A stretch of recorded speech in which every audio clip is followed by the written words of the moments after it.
लो निकल गई हवा, हो गई गर्मी शांत। टीएमसी के प्रवक्ता अजयपाल शर्मा से हाथ जोड़कर मांगने लगे माफी। आईपीएस श्री अजयपाल शर्मा जी को ये सीधी तरह कहना चाहता हूं कि मैं इस वीडियो के माध्यम से मैं आपसे बिना शर्त की माफी मांगता हूं। शुभेंदु अधिकारी के शपथ लेने के 24 घंटे बाद ही कांप गए रिजू दत्ता के पैर। पूरे पश्चिम बंगाल में योगी के सिंघम अजयपाल शर्मा का खौफ। बांग्लादेश भागने की फिराक में जहांगीर खान अभिषेक बनर्जी की जेल जाने की तैयारी। महुआ मोइत्रा को फ्लाइट में हिंदुओं ने घेरा, सयानी घोष बड़ी मुसीबत में फंसी। लीजिए निकल गई हवा।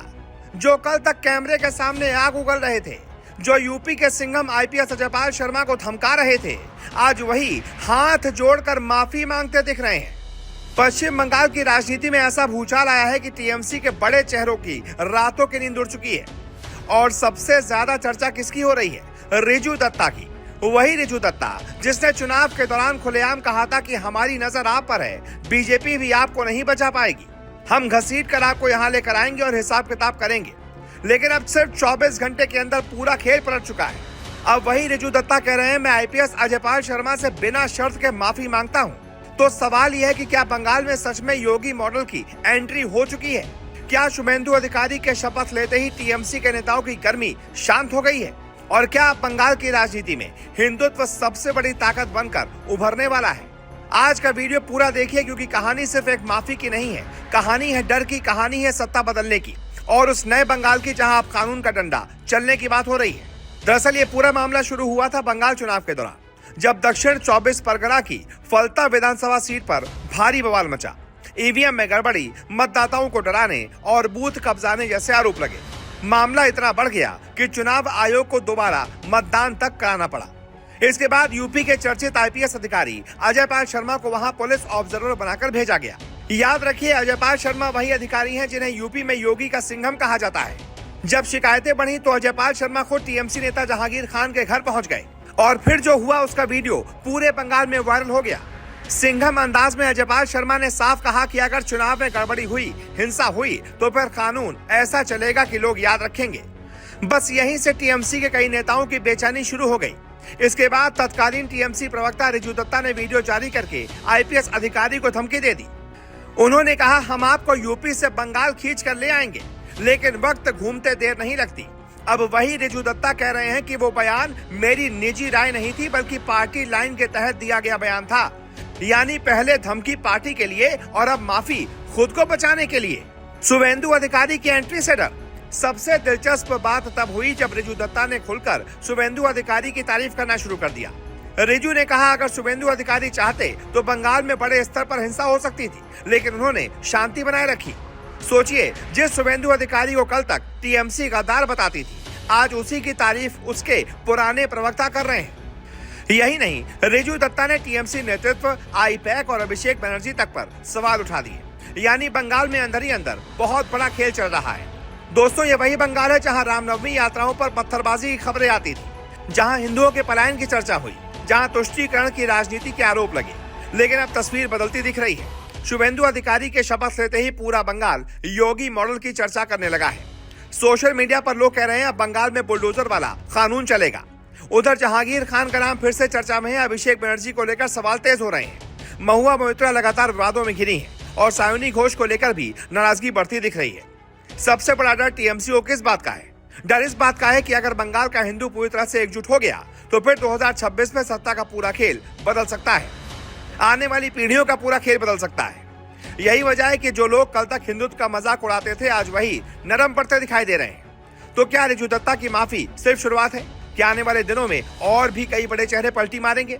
क्या बंगाल में अब सच में योगी का सिंघम मॉडल लागू होने वाला है? आप क्या सोचते हैं? क्या शुभेंदु अधिकारी बंगाल की राजनीति पूरी तरह से बदल पाएंगे?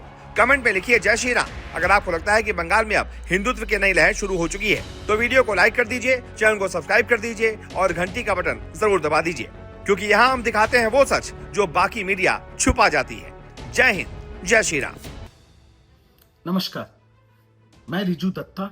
मैं तृणमूल कांग्रेस का राष्ट्रीय प्रवक्ता था, और पिछले दिन मेरे को मेरी पार्टी ने 6 साल के लिए सस्पेंड कर दिया है।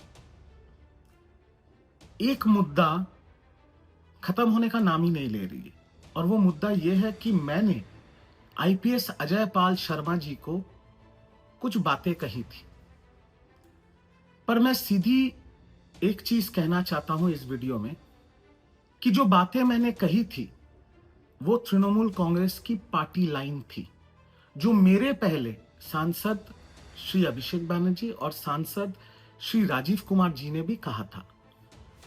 मैं तृणमूल कांग्रेस के हेडक्वार्टर तृणमूल भवन में बैठ के तृणमूल कांग्रेस के प्रवक्ता के तौर पे तृणमूल कांग्रेस की जो पार्टी लाइन थी वो मैंने कही थी।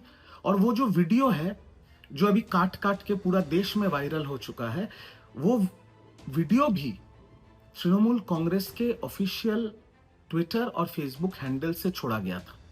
मैंने वो वीडियो व्यक्तिगत तौर पे मेरे घर पे बैठ के भी नहीं किया था, ना ही मैंने व्यक्तिगत अपने सोशल मीडिया से उसको छोड़ा था। और सारे देश में जो काम मैंने पार्टी के प्रवक्ता के तौर पे किया था, पूरा इल्जाम और पूरा जिम्मेदारी मेरे अपने सर पे आ रहा है। मेरे को भाजपा के कुछ वरिष्ठ नेता, उत्तर प्रदेश के भाजपा के कुछ वरिष्ठ नेता ने मेरे को फोन किया, मेरे को समझाया कि तुम्हारे ऊपर पूरा इल्जाम आ रहा है, तुम्हारे ऊपर पूरी जिम्मेदारी आ रही है। मैंने अपने लॉयर से भी बात किया और उत्तर प्रदेश के और बीजेपी के वरिष्ठ नेताओं ने जो मुझे सलाह दिया था और मेरे लॉयर ने भी मेरे को जो सलाह दिया था, उस सलाह के तौर पे मैं इस वीडियो के माध्यम से आईपीएस श्री अजय पाल शर्मा जी को ये सीधी तरह कहना चाहता हूं कि जो भी बातें मैंने कही थी वो एक पार्टी के प्रवक्ता के तौर पे पार्टी के हेडक्वार्टर में बैठ के पार्टी का लाइन पकड़ के मैंने कहा था। कोई ये व्यक्तिगत टिप्पणी नहीं थी, ना ही मेरे साथ आपका कोई व्यक्तिगत विवाद है। और मैं उस शब्दों के लिए, जो शब्द मेरे मुंह से निकला था, भले ही मैं पार्टी का प्रवक्ता हूं, उस शब्दों का व्यवहार करने के लिए और वो शब्द आपके खिलाफ यूज करने के लिए मैं इस वीडियो के माध्यम से मैं आपसे बिना शर्त की माफी मांगता हूं, क्योंकि मैं इस मैटर को आगे खींचना नहीं चाहता। मैं आपसे बिना शर्त की माफी मांगता हूं और मैं ये विश्वास रखता हूं कि आईपीएस श्री अजय पाल शर्मा से शुरू करके पूरे देश में मेरे उस बात को लेके लोगों में जो गुस्सा है, आज के बाद शायद वो गुस्सा खत्म हो जाएगा और ये मुद्दा हमेशा के लिए खत्म हो जाएगा। मैं सिर्फ चाहता हूं कि आज मेरे को तृणमूल कांग्रेस ने निकाल दिया है, ना मैं किसी पॉलिटिकल पार्टी का अभी हिस्सा हूं, मैं एक आम आदमी हूं। मैं एक आम आदमी की तरह रहना चाहता हूं, नौकरी करना चाहता हूं, अपने परिवार के साथ सुख शांति से रहना चाहता हूं।